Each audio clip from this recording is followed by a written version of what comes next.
has come to finally enjoy the last race weekend of the season here in Barcelona.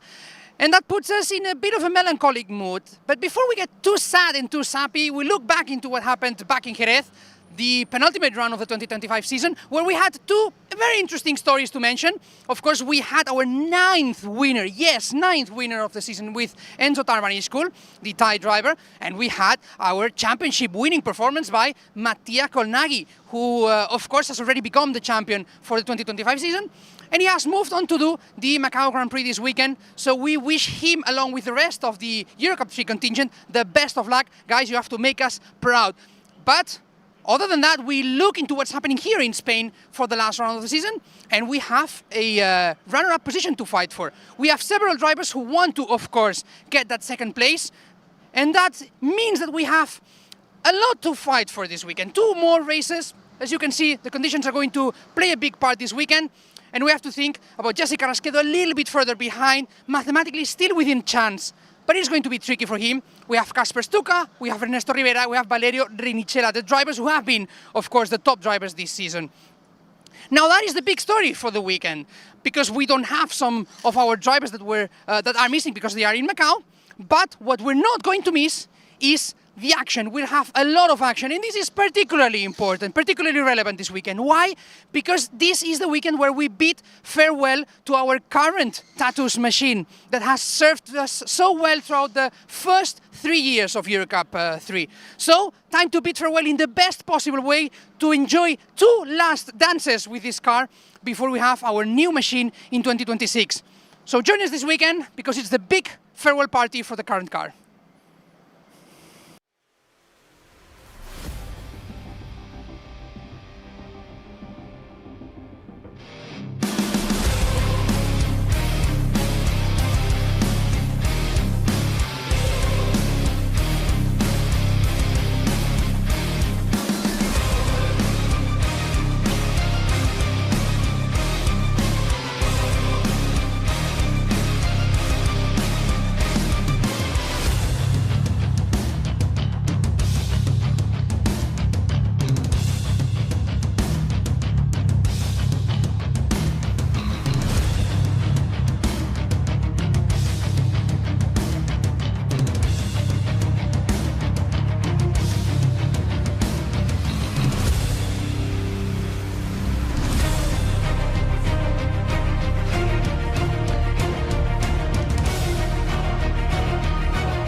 After 7 rounds, 16 races, and 9 different victors, we stretch our legs to the Circuit de Catalunya in Barcelona for what is going to be a spectacle of a final round of the EuroCup-3 campaign. I'm Kai Bacchini, and I'm going to be talking you through the action for this weekend, and what a weekend we have planned out in front of us.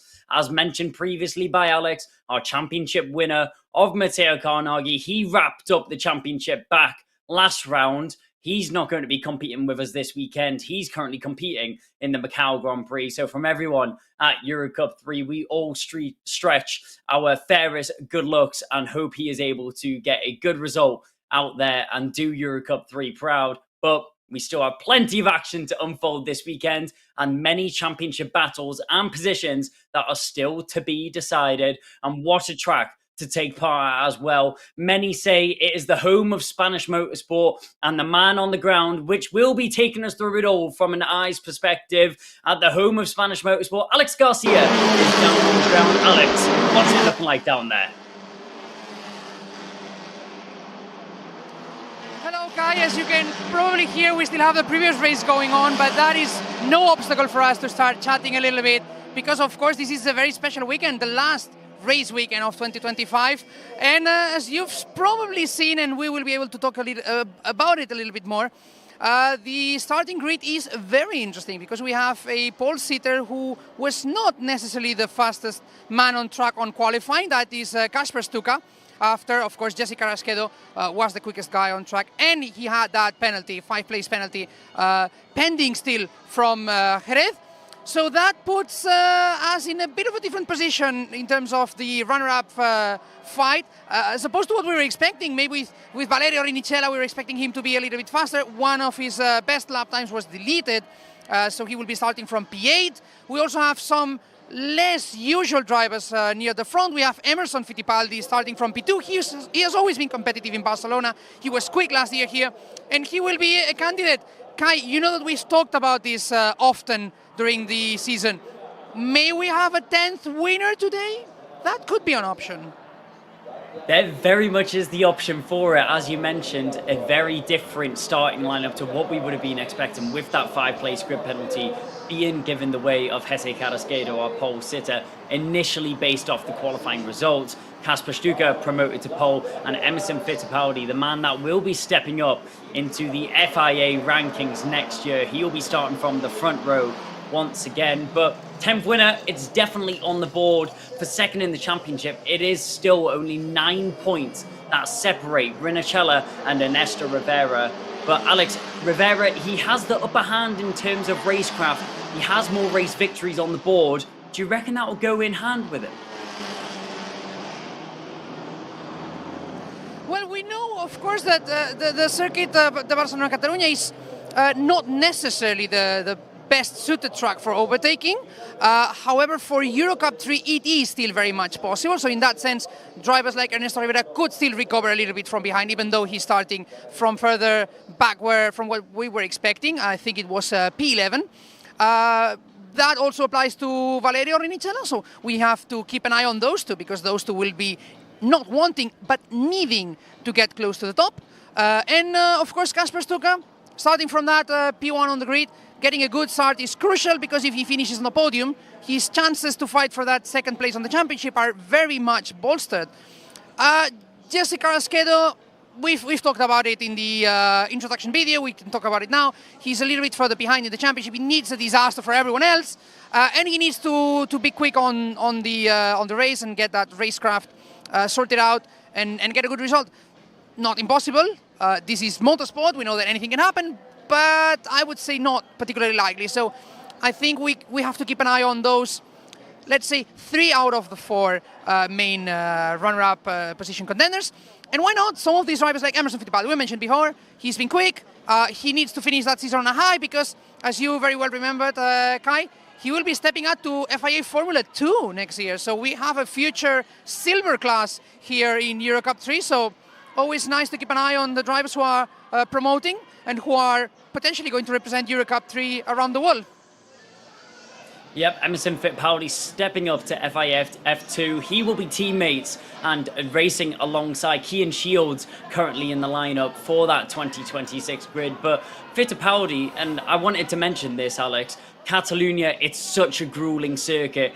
4.6 kilometers, 14 corners of high downforce, adrenaline pumping action. It really does separate the great from the good drivers. And one driver that had a great weekend last year, Emerson Fittipaldi, obviously he's a veteran in the EuroCup-3 championship. He had 2 P2 results last year.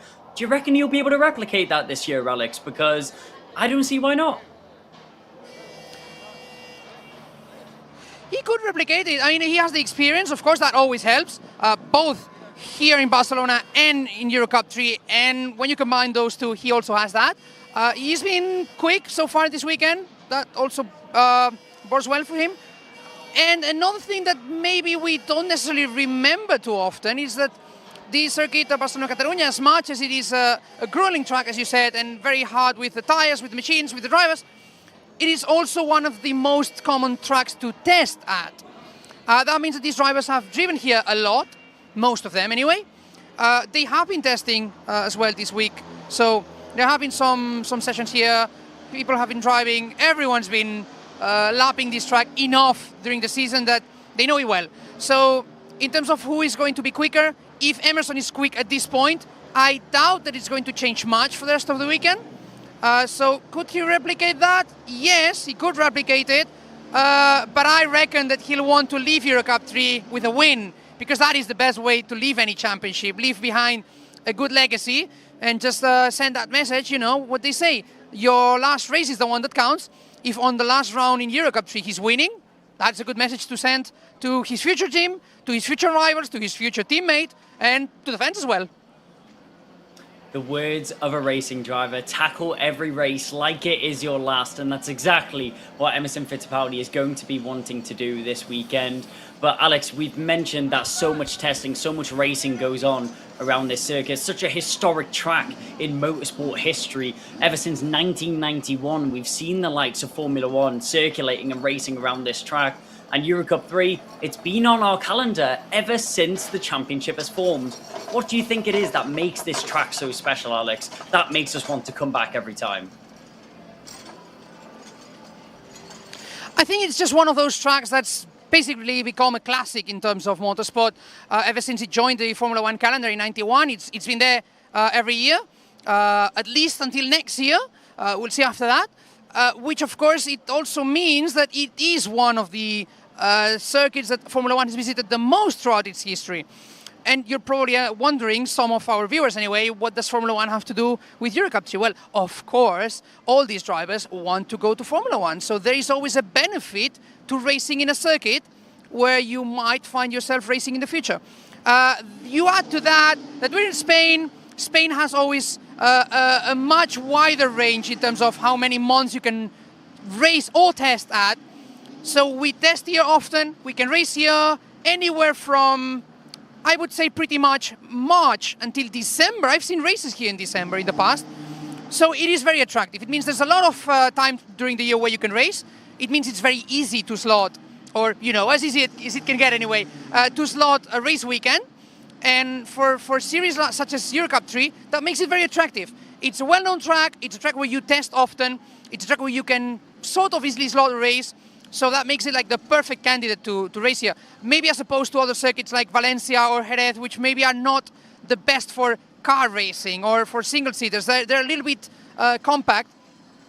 And by being compact, that means that races tend to be maybe less representative. Yes, interesting still, but maybe less representative of what you want to do in, let's not forget this, a feeder series. So this is where you want to learn, to grow as a driver. And for that, you need a circuit that's representative of what you're going to find in future categories.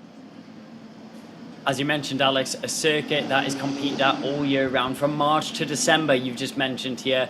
We're in November, so we're not far off that cut-off point, which does mean that we are facing some cooler temperatures. This weekend, at the moment, 24 degrees track temperature that we're seeing right now. So maybe a little bit easier on the tyres. Drivers aren't going to have to worry about their tyre temperatures as much. And it also, in hand, makes that tyre wear a little bit lower and easier to manage throughout these 30-minute plus one lap races. Surely that's got to be some weight taken off the driver's shoulders, because it definitely would be for me. You would think that it would be, wouldn't you? But you have to remember, yesterday the conditions were completely different. It was much colder, it was raining at some point, so it was humid, it was miserable, kind of, if you'll allow me the cheekiness, kind of like a bit more of a British weather light kind of situation. And that means that, of course, what they found today is different. And when you have different conditions, the settings are different. And where the settings are different, the tire wear can be different. So whatever they draw, the conclusions they draw yesterday, they're not necessarily valid today. So yes, of course, it is true that we will not have the same tire wear as we had, let's say, in Portimao, for example, which was pretty extreme, or in Paul Ricard. But it is still a little bit of an unknown to what degree tire wear is going to be an issue, and how much each team and driver has succeeded in finding the right settings. And the right settings, you know that, Kai, of course, they affect how you tire wear, how you tire degrade. So yes, the short answer is yes, but let's see how this mystery unravels, because I'm sure that not everyone will have succeeded in finding those settings in such a short time, because conditions were completely different today from yesterday. Of course, and Alex, I really hope you're not blaming the British weather on me, because I'm still here in England. You're the one that's at the circuit, so if anyone's to blame for the weather, it has to be you. If I look out my window right now, It's dry here. I'll take the blame. It is looking a little bit cloudy. Yep, we're blaming the weather on you this weekend, Alex, but no, as you mentioned, a little bit cloudy, a little bit overcast, and a bit cooler for the drivers. So maybe not as many hot-headed moments on the circuit, but it's always the end of the season. It's going to be fireworks, it's going to be action, and I know you love to bet your vegetables, Alex, so I want to hear your bold prediction for the weekend. I'm sure the temperature, they will bring it. These guys will bring it. They always do. Even when it's cold, even when races seem to be less moving, less interesting, they're still bringing the temperature. For sure, the last race of the season, they're going to do that. As for my P's, I think looking back on the grid, I think I am very confident in Kasper Stuka. He's been quick throughout the weekend so far. He does need that win today to be in contention, in good contention for the runner-up position tomorrow. He knows what it is like to win this season. I would love to see a 10th winner. I would love to see Emerson Fittipaldi, of course, a legendary family name in motorsport. And of course, as I said, a 10th winner would be fantastic. But I do suspect that Kasper Stuka is just going to try and run away with that win from the get-go. Maybe he won't be able to. Maybe he will. I don't know. We just met just before the race, and he seemed so calm, so relaxed. He was completely unfazed by anything. Not serious, mind you. He was just relaxed. And when you see drivers so relaxed, that is a sign of confidence. Yeah, and I think that is really something to note. We also have a few new drivers that will be joining us this weekend on the grid. One to note is Maximilian Popov and also Daniel Matzia have both had good qualifying sessions, placing themselves in the top 15. So I think personally it's very important to see new faces and drivers testing out their worth, and it does just show how competitive this grid is and the field and strength of the drivers that we attract here. Exactly. I went to talk earlier with GRS actually, and because I was curious about Maximilian Popov, because he came from Italian Formula 4 and he did a very good job, and they were so happy with his result. They were, however, a little bit concerned in terms of the championship positions, because Michael Belov is ahead of them with Drivex, and if he scores a good amount of points, that could have a bearing on the team standing. So another one of those fights that we always say we have many stories, another one of those stories that we should keep an eye on. But maybe for GRS, having Popov around there, you know, having a good result, scoring good points, that could be a saving grace. So that will be something that will be important for them. And Daniel Matzia, I was very surprised. He hasn't been driving these cars for quite some time. He just pretty much jumped into the car. He was relatively quick from the get-go. Good experience in single-seaters early in his career, so I would say bring it on, see if he gets more mileage, he gets more used to it, and he can be maybe even more competitive tomorrow. And that's exactly what we do hope. Michael Belov, if you don't recognize the name, it was a historic performance that we've seen for him out in the Netherlands at the circuit of Assen, where he was able to take home his maiden podium of the season and also for the team of Ale Racing. So it's great to see him back on the grid and be so competitive up at the front end. Alex, it feels like every time he touches the tarmac in EUROCUP-3, he has some impact and something to say. He, of course, has a lot of experience in this Formula Regional level kind of cars, in both FRECA, in EUROCUP-3.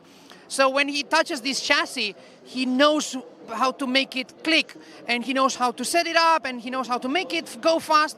And I think that shows, because every time any team that he drives for is quick, and that's what makes him so valuable, because as a racing team that maybe is not fighting for those top positions usually, bringing such driver, you learn from that. Your engineers get to see a driver that knows how to be very quick right from the get-go, and those conclusions, you can take notes, you can take them with you, you can share them with your next drivers, and you can build upon that for the next races.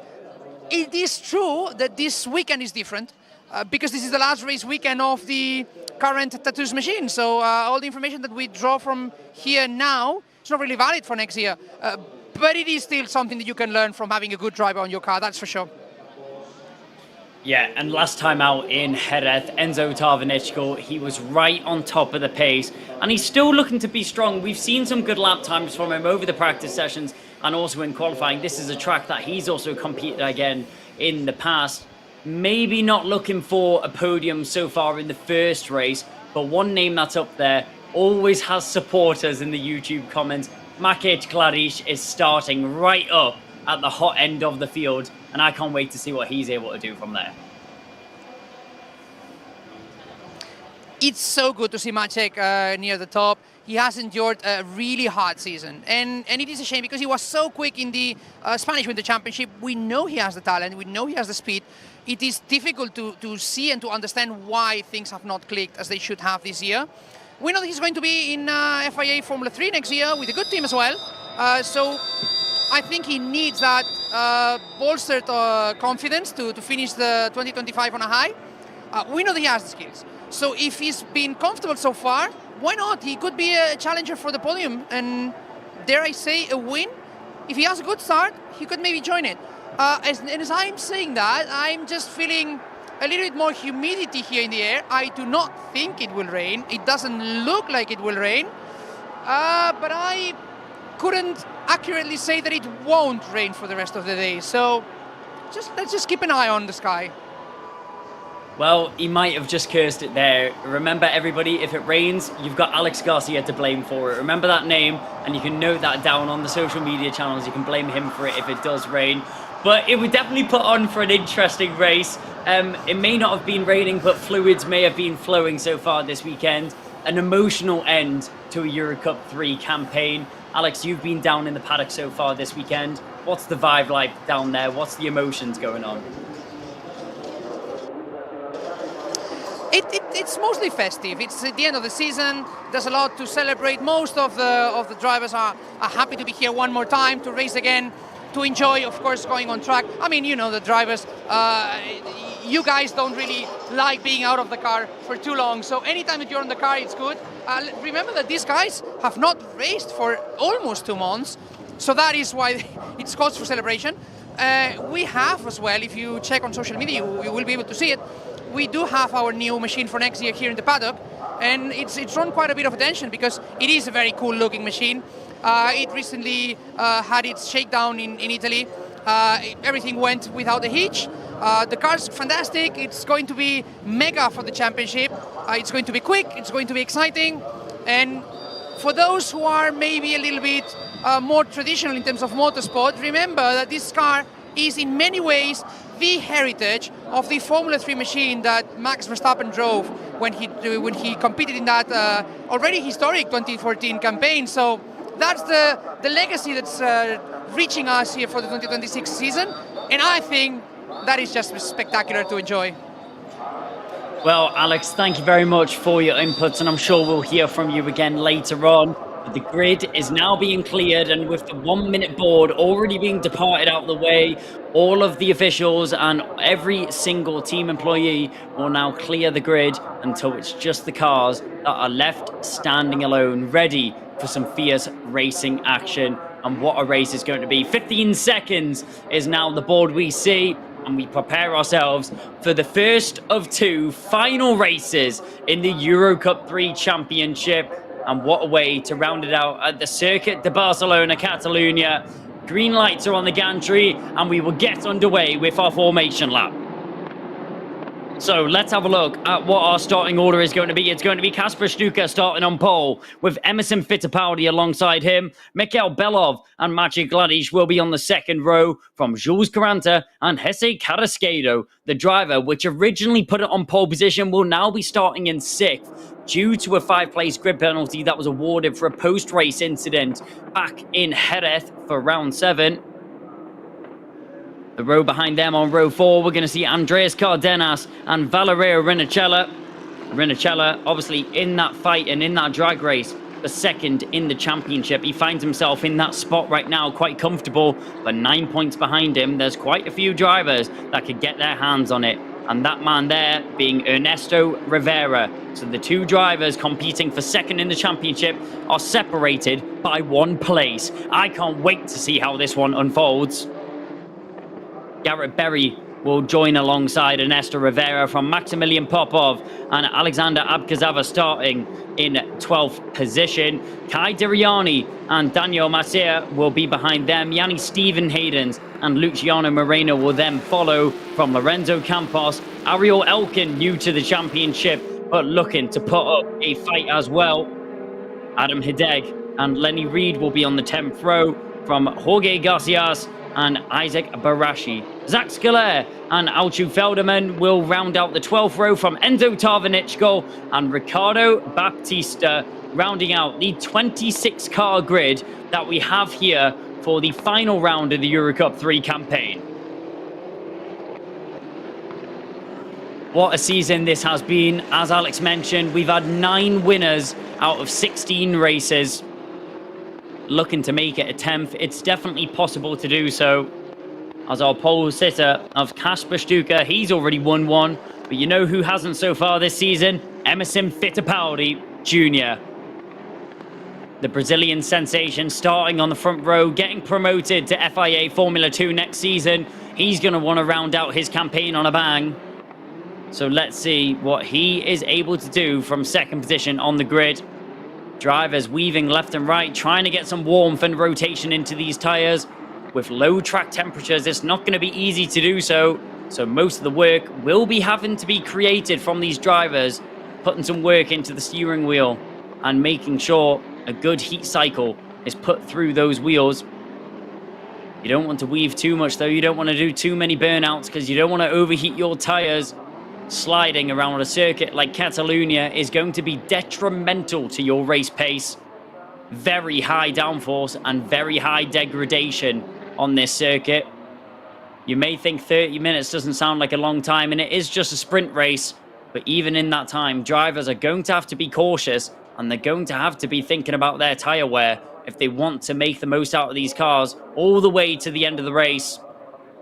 But enough chatter about the championship battle. It's all eyes to the gantry light, and it's lights out, and we are racing for the first time here in Barcelona this season. Good launch there from our pole sitter of Stuka, as he is looking to be able to fend off Fittipaldi. Fittipaldi, a bad launch off the line. He's going to get swarmed by 2 going down into turn 1, as Beloff and Gladish are able to jump down into the first corner.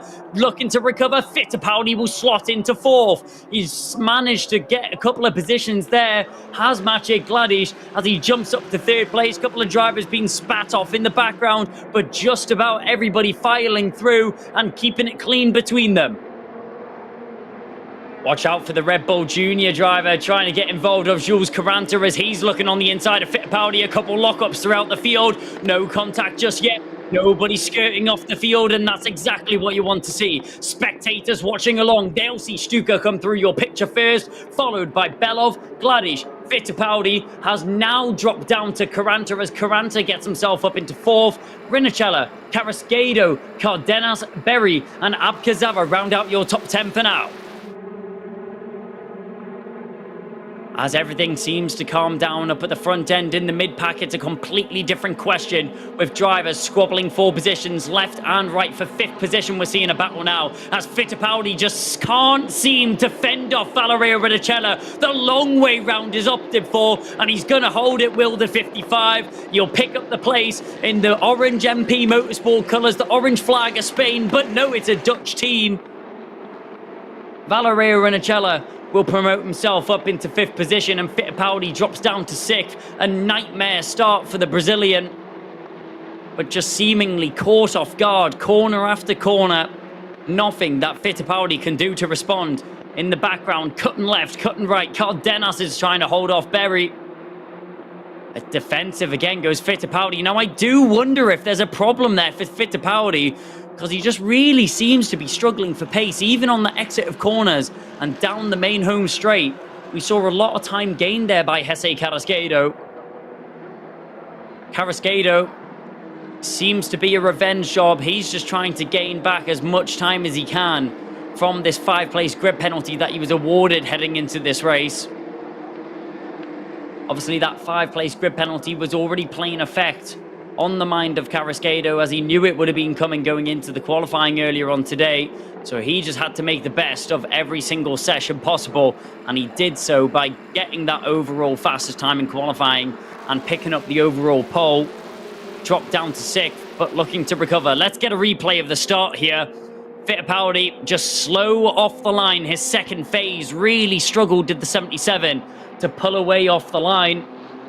However, on the other hand, Kasper Stuka, no problems at all, as he was able to get away scot-free down into turn 1 and extend a lead and a gap over the rest of his competitors. That was the move there from Rinnicella, who was so committed and so brave on that outside line, carrying all the speed and momentum that he'd gathered up in that MP Motorsport machine.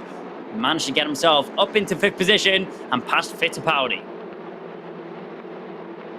Defensive here goes Caranta, trying to shake off Rinnicella. Rinnicella trying to pick up every point possible. He wants to extend his gap in 2nd position of the championship, as Ernesto Rivera has dropped down a few. Well, where has Ernesto Rivera dropped down to? Let's have a look as we scan down the order.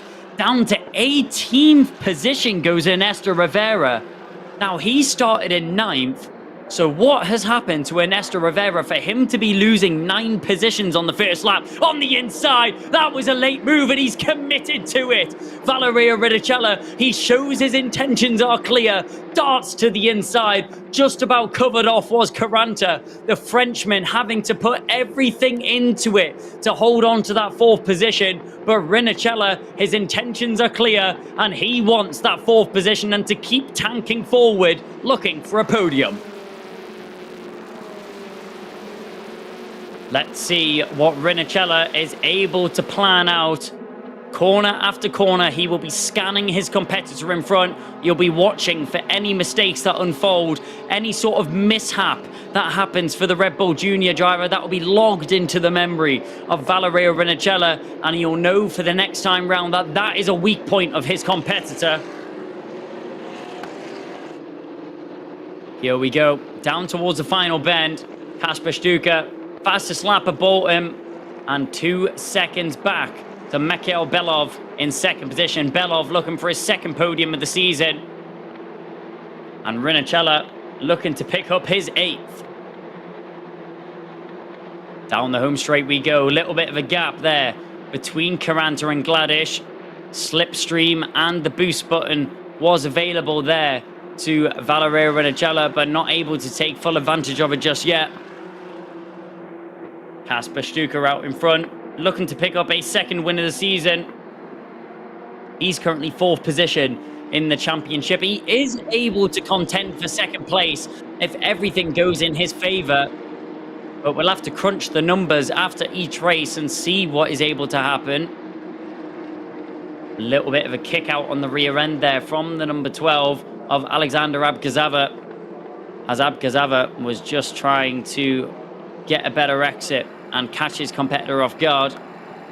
Not able to do so that time round, as he'll sit quite comfortably in 14th position for the time being. I think our attention is just glued to this battle right now of Caranta, Rinnicella, and Fittipaldi has seemed to find his footing and find some pace underneath his machinery, as he's just clinging on to the rear end of Rinnicella and Caranta. As a racing driver, Emerson Fittipaldi Jr. will be sat in his car, just praying that the battle unfolds in front of him and pray that it gets a little bit too scrappy to the point where he is able to pick up the dregs of that battle and gain himself 2 positions in doing so if he's lucky. Caranta just trying to break the slipstream back to Rinnicella. He darts right off the exit of the final corner. Now it's a long run down to turn 1. Rinnicella can't take advantage of it, but Caranta, I'm sure, will have been nervous sweats all the way down that straight, as you'll have the bright orange colours of the Netherlands peering in his rear view mirrors all the way throughout this race so far. We're nearly 10 minutes in, which means we're nearly a third of the race distance. And Jules Caranta, it's not looking to get any easier for the Frenchman at all. If we have a look at the comparison of the results between these two drivers right now, Obviously, Valerio Rennicella has been a lot more consistent so far this season, with a much higher average finishing position of 6th in comparison to the average finishing position of 10th for Jules Caranta. On this occasion, though, it's looking like the Frenchman, the rookie to the championship, can take advantage of this. Now, Ernesto Rivera is tumbling down the order again. So Ernesto Rivera started in 9th position, dropped down to 18th on the first lap, and now we just saw his name go further and further down as he now finds himself in 26th in the order, and that could be the problem. Ernesto Rivera, what could have been a challenge for second in the championship, that could be hopes over. He pulls off the circuit right next to the escape road, so it looks like we might just about avoid a safety car. A smart decision there from Rivera to pull off the road. But the Campos Racing machine in the Red Bull Junior livery will go no further. And that is heartbreak there for the number 24. As 26th is the best he'll be able to do. But the number 55, on the other hand, is looking to get the job done sooner rather than later. He darted to the inside here at turn 5 a little bit earlier on in this race. Opts not to do so this time. But still closer than ever to the back of Jules Caranta right now.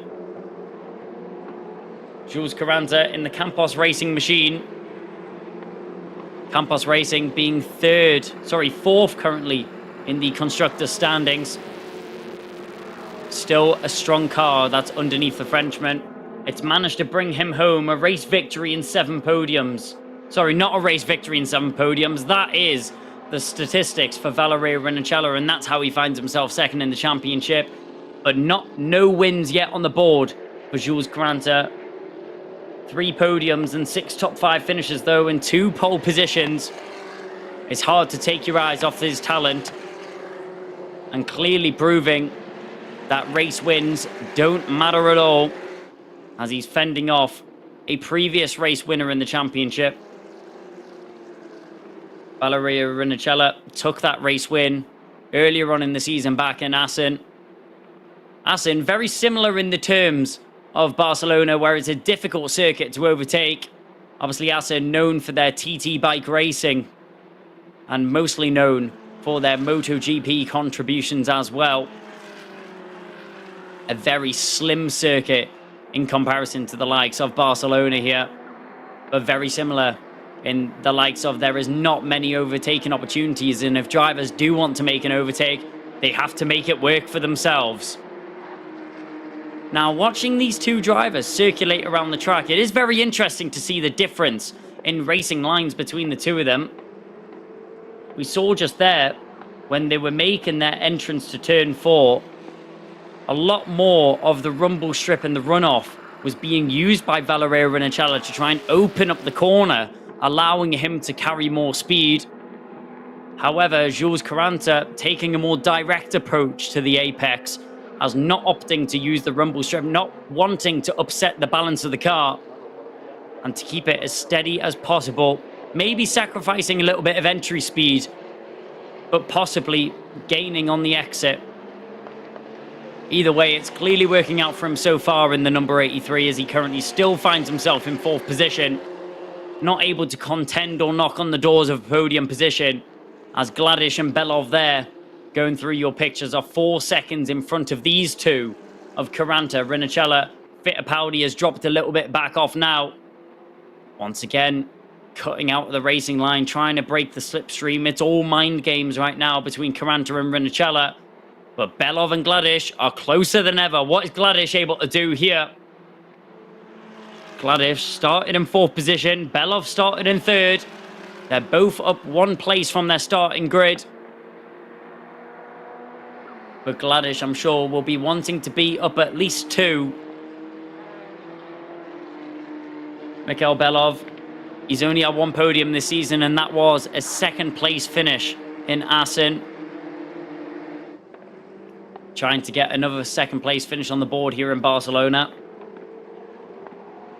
4.6 kilometers that these drivers have to tackle over the course of a lap. Yellow flags are still out there on the circuit, what is between turns 6 and 7. Obviously, between 6 and 7, we saw the broken down car of Ernesto Rivera, who's retired from this race and will go no further. Down the back straight we go. In the higher Formula cars, that would normally be a DRS zone before heading down into turn 10.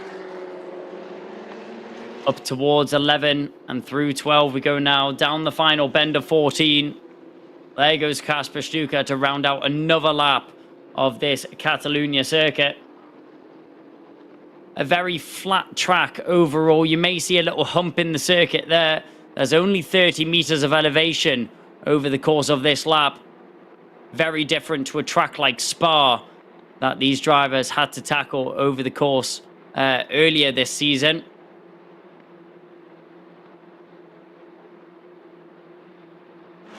Spa-Francorchamps being a driver's challenge indeed. A much longer circuit, over 7 kilometers a lap in comparison to the 4.6 here. But Barcelona, a challenge in its own right. The track, established and built in 1991, it was built as a part of the Barcelona Olympics development program for 1992 Olympics that were being held in Spain. However, just mere weeks after the track had opened, Formula One clearly knew what a spectacle and what an iconic circuit this was going to be, as they took to the track just weeks after it opening to have the Spanish Grand Prix. A real mixed challenge for these drivers as they tackle the course of a lap. It has had a few changes in terms of the layout, most notably the chicane being removed from what is now between turns 13 and 14. Previously being in there for over a decade. But a recent change has made that just one sweeping double right-hander. The current layout having a clear mix of high-speed sweeping corners and high downforce heavy braking zones as well. So teams and drivers alike have to be on top of their game. Oh, a spin in the background, and that's a big moment and a big shunt across the line. That's Alex Abkazava, who caught the gravel out at the final corner, and the decrepit KCL MP Motorsport machine is left stranded on the home straight. What a nightmare there for Alexander Abkazava. Just pushing the limit a little bit too much. And that will very much be a safety car that comes out. We really do hope that Alexander Abkazava is okay from that incident, as that was a high-speed moment out of the final bend. He's out of the car and looking to be a-okay. He steps out, he repositions his steering wheel, and that's exactly what you want to see. We are very thankful that Alexander Abkazava is able to walk away from that one, as that was a scary incident. A very high-speed spin into the wall. As Abkazava, he'll jump over the safety barriers and into the pit lane and finds himself some refuge. Let's get a replay of what happened there. We were focused on the drivers out in front, and we were talking about how much of a challenge this circuit was. Alexander Abkazava finding out the hard way as he dips that rear left into the gravel, and he was a passenger in that event from there on. A puff of smoke as he tries to lock the brakes on to slow down his momentum, but there was no stopping the A-train, and there was no stopping that car from going straight into the race wall. Now, a lot of damage seemingly done to that KCL MP Motorsport car, and that's going to be a big job for the mechanics to get fixed for the race later on today, as timings and turnarounds are looking tight for the day. It's going to be difficult for the mechanics to get that one sorted, as behind the safety car we still find ourselves now, our leading three. All of the drivers clearly being given the signal to make their way through the pit lane instead of heading down the home straight. And there is that man there heading down the pit lane, not in the fashion he would have been hoping for. He would have been hoping to be driving his car down the pit lane now and not being the one spectating from the pit wall. But that's such a shame to see for such a competitive driver as well. Alexander Abgazava, he's had a few misfortunes so far this season. But as he walks back to the garage, it'll be a short but sweet debrief. Abgazava, this being his first DNF of the season. And you don't want to do it at the final round. You want to bow out on a high. But do remember, there is still one more race this weekend for Alexander Abgazava. That will take place tomorrow for the main event on Sunday. So he'll have a chance to recover himself. And he'll have a chance to make up for the incident. But one that you won't forget. And one that he will remember going into tomorrow. That's not a mistake that you'll often make twice as a driver. So, as all the drivers are now still circulating through, you have the two retirements there. On your left, the most recent of Alexander Abgazava, and on the right of Ernesto Rivera.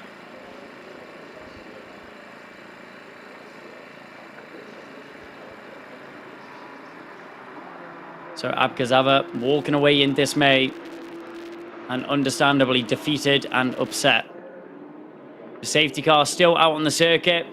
A lot of work for the marshals to do to clear that car from the start-finish line. And what a great job the marshals always do out here for the EUROCUP-3 campaign. And for every form of motorsport for that record. If it wasn't for the Orange Army out there on the circuit, we wouldn't be able to go racing every weekend. And we wouldn't be able to get brilliant action just like this. So we give a big heartfelt thank you to all of the marshals and all of the volunteers out there on the track. But talking about the track, that man there, it's been a pretty straightforward race for him so far for Kasper Stuka.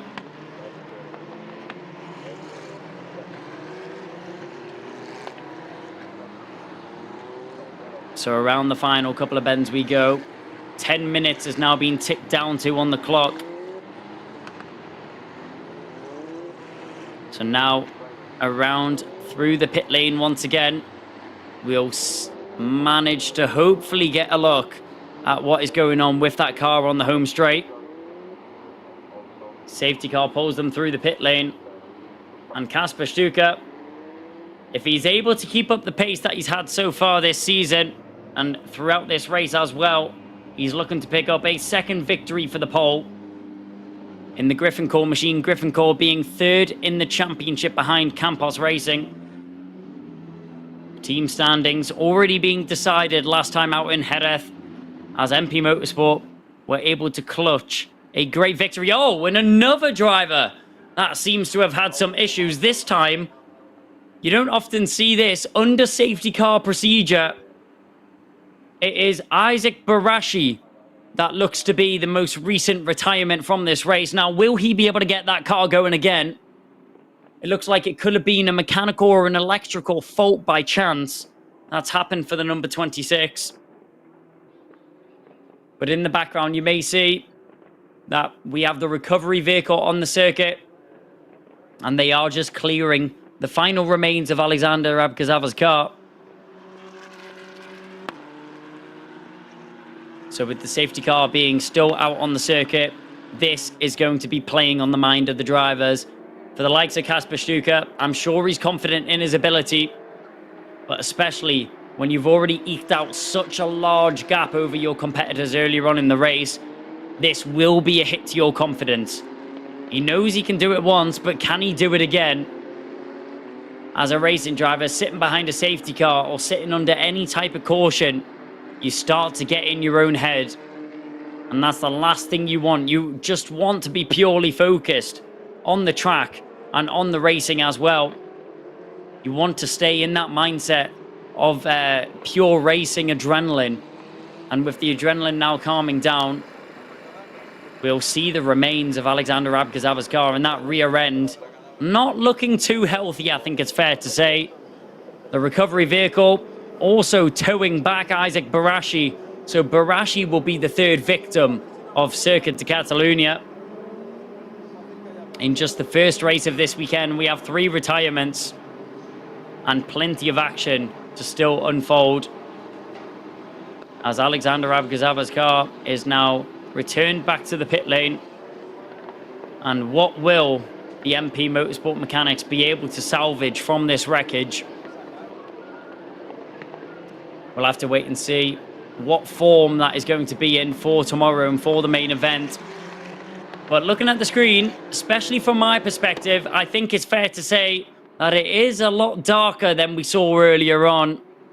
And those overcast clouds may be showing their face. But will the rain come out to play? That is the main question.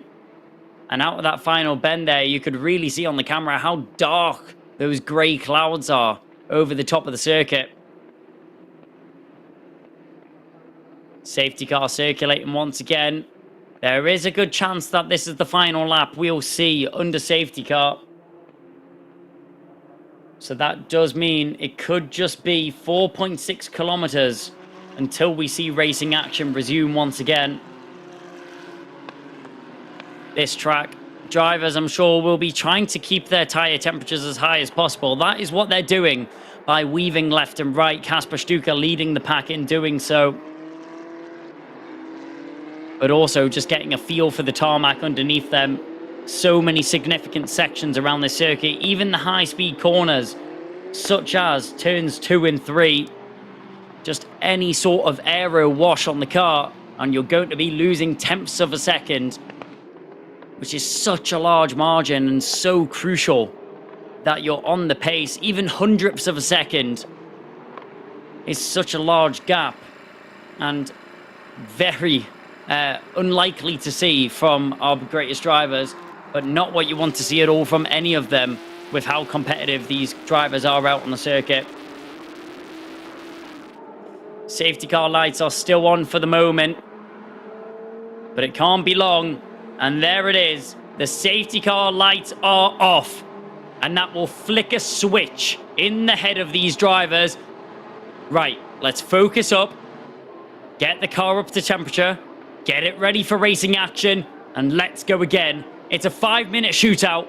It's led by Kasper Stuka, the driver from Poland, on pole position, and he's led every single lap of this race. Can he take it to the end? And can he clean sweep race 1? He decides to go now before turn 13, through 14 now. And it looks like Mikhail Belov has actually responded quite well. There's not a large gap that separates the two of them. Is across the line. One driver off in the background. Who's that? That's went off. That might be Carrasquedo. As drivers kicking up gravel left and right. Yes, it was. It's Jesse Carrasquedo, who was quickest in qualifying, finds himself darting off the circuit, and he rejoins without a front wing. Oh my word. What has happened there to Jesse Carrasquedo? Mikhail Belov is now tumbling down the order. What is going on? Mikhail Belov tumbling down the order. Jesse Carrasquedo fastest in qualifying. He went off the circuit out with the final bend on the inside. That's going to be a move there from Caranta, as he's looking to try and defend right now from Fittipaldi. Yanni Stevenhaden's trying to get in the mix as well, but out in front, Kasper Stuka taking advantage of all the chaos in behind, as he'll say, thank you very much, I'll check out and I'll take my gap.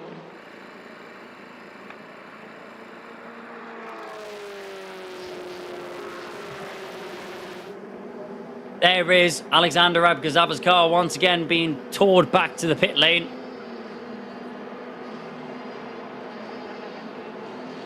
But out on circuit, we're unsure what happened to make this the case, but Maciej Gladisz now finds himself in second position, and Valerio Rinicella, what was looking to be hopes dead for a podium, now finds himself in third position.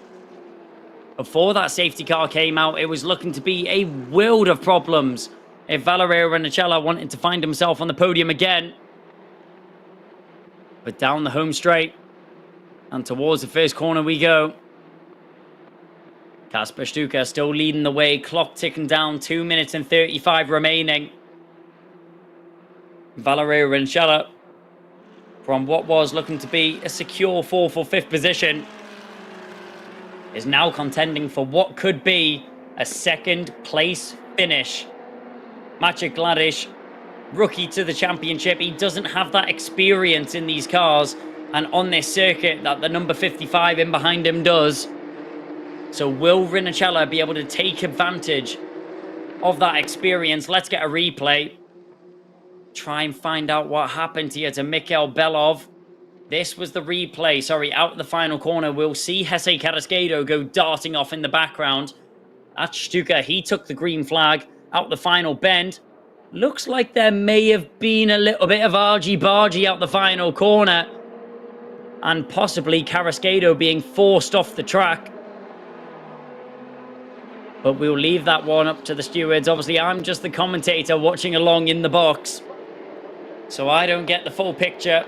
Mikhail Belov, he's into the pit lane. And is that going to be a retirement for the number 11?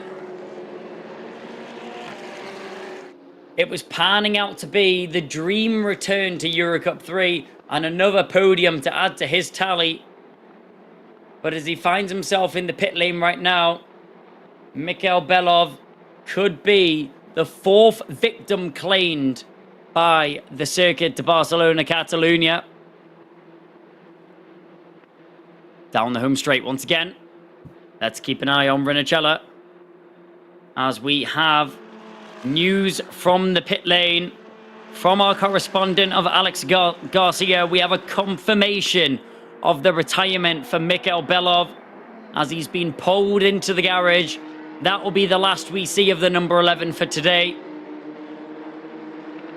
But a good opportunity for him to come back swinging tomorrow and recover the best possible.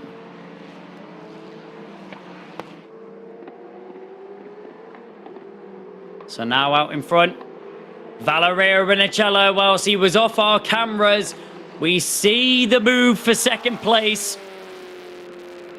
As Rinchella is up into 2nd. That's exactly what he was planning to do. Brilliant job there from the driver in the MP Motorsport machinery.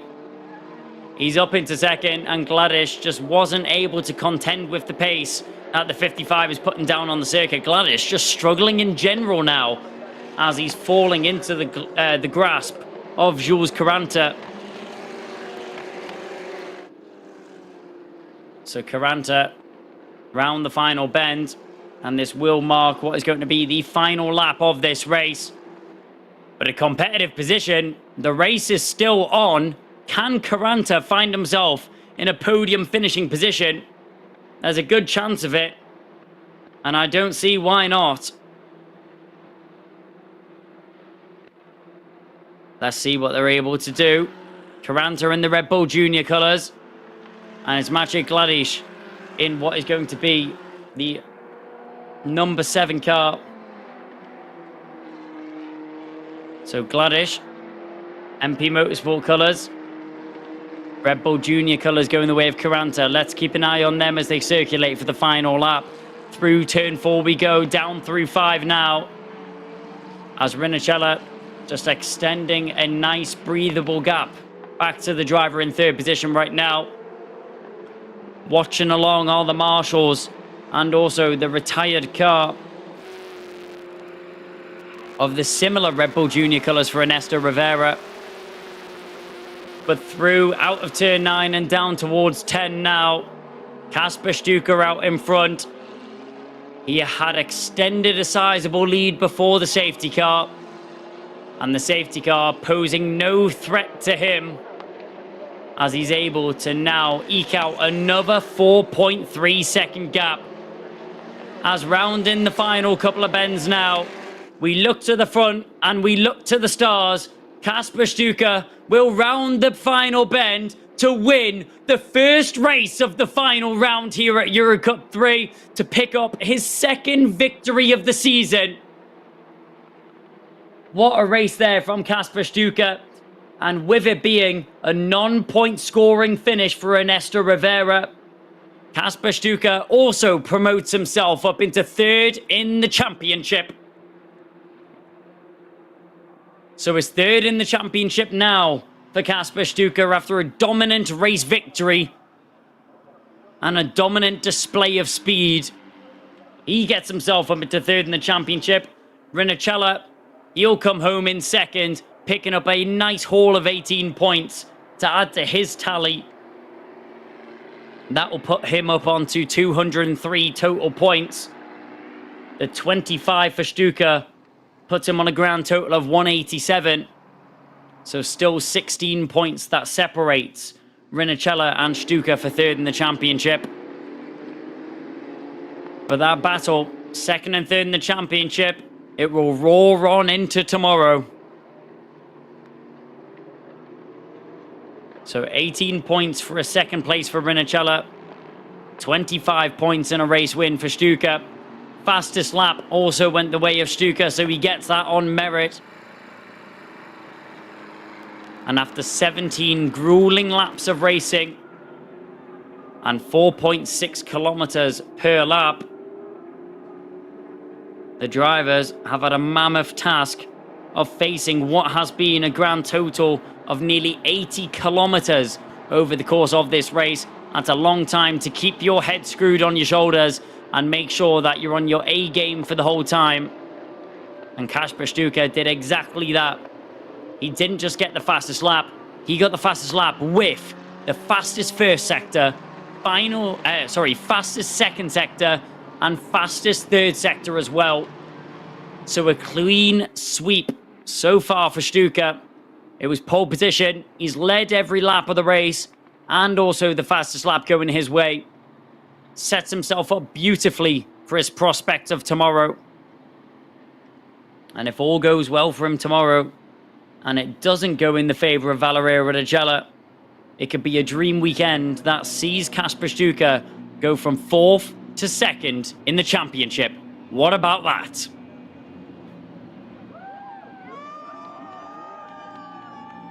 Pulling into their podium spots now. There is the number 37 of our race winner, as Stuka takes the number 1 board. Maciej Gladish alongside him right there in the number 7 for the MP Motorsport team. Aloft on the car and a fist to the air, point to the camera, and he'll celebrate with the crowd. Family, friends and mechanics will be down there to congratulate him on his second result of the season, his second race win of the season. And for Kasper Stuka, he's been waiting quite a while from this one, as his last race victory came back in Paul Ricard in race 2. Paul Ricard obviously being what was only the 3rd round of the season. 5 rounds later, he's on the top step once again. And the Griffin Corbide Campos racing team couldn't be any more happy to see the pole on top. A picture taken with family and friends, and a memory that will go down for a while. Embraced by everyone, clearly a favourite in the paddock, a great character, as we know, is our race winner of Kasper Stuka.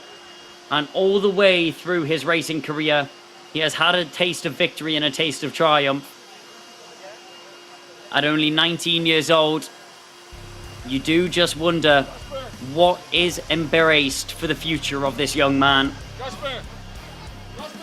Many titles have went his way. 2023, he won the Italian F4 Championship. In 2023, he also competed in the Winter Series.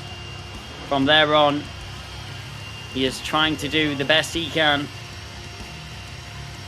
And I'm sure that smile will stay on his face for a while. As we do remember, November 2023, he was announced as part of the Red Bull Junior program. Just 7 months later, that contract was terminated. And I think it's fair to say it will be an extra big smile on his face to remember that he has beaten multiple Red Bull Junior drivers in this race. And on fair merit as well. Clear pace advantage and a clear deserved victory for the number 37. Kasper Stuka, I'm sure we'll hear from him very shortly down there on the Parc Fermé area. We'll be waiting our pit lane reporter, and our correspondent on the ground, Alex Garcia, is down there with our race winner of Kasper Stuka. Kasper Stuka, first race of the weekend, first winner of the weekend. I can see that means a lot to you and your people. Yeah, it does. There is so many Polish people here. Like, it's such a big moment, you know. A few days ago we had the Independence Day in Poland, so it's such a pride for me to win for Poland today. Yeah, the race was great. We had one safety car, so only one stressful moment really. It was of course tense. It's never easy when you lead. Yeah, I got the pole today. So yeah, it was just a great race. I could still manage to do fastest laps at the end of the race. So yeah, I'm really happy with the car, with the team's work, and with the management from our side, because I think today we showed total domination. And you're feeling pretty confident for tomorrow, perhaps? Looking forward to that fight for the runner-up position? Think you can get it? For sure, yeah. I mean, as we started pole, we won the race. We of course want to win tomorrow, both quali and race. It's gonna be difficult. We have many people on our back, but yeah, we'll just maximize everything we have tomorrow and try to win again.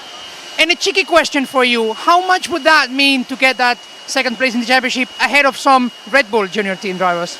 Yeah, well, I mean, of course I want to fight everyone. I want to win with everyone, but yeah, I mean, you probably know my opinion about that, but yeah, I mean, it's good to win. I just want to feel the moment, you know, win every race, and that's it. Kasper, congratulations! Time to enjoy the win. Looking forward to tomorrow. Thank you very much. So clearly, very emotional win for Kasper Stuka, celebrating that Poland Independence Day recently, and of course, a lot of Polish fans here this weekend in Barcelona, who will have plenty of reason to celebrate, because of course we had two Polish drivers on the podium. That's pretty big for them. Yeah, big race, and unfortunately we don't have much time until we turn around and get our sister championship on the track. So we don't have a lot of time to chat with you, Alex, but I would love to hear your thoughts from the race and what you think going into tomorrow. I think Kasper was splendid, perhaps as we were expecting. It was a shame that we didn't have that podium finish by Michael Velov, especially because if he had finished on the podium, that would have been enough for Kasper Stuka to depend on himself for tomorrow. He does not yet. He would have the chance to just win the race and be a runner-up for the 2025 season. There's still more things to happen tomorrow. We can discuss them tomorrow. We'll have more time to make all the math necessary to understand who has more chances, especially after qualifying tomorrow. But I think we're ready for a great finish to the season. And remember, the last race for the current chassis as well. So looking forward to tomorrow. It's going to be a great way to round it off. I'm really sorry that we couldn't chat to you for longer, Alex, but thank you very much for your input as usual. But that will conclude our first race of a fiery weekend. It's Kasper Stuka that takes the win in race one, and the championship battle, it's still blown wide open for second. So make sure to tune in again tomorrow for more action and the final finale of EuroCup 3.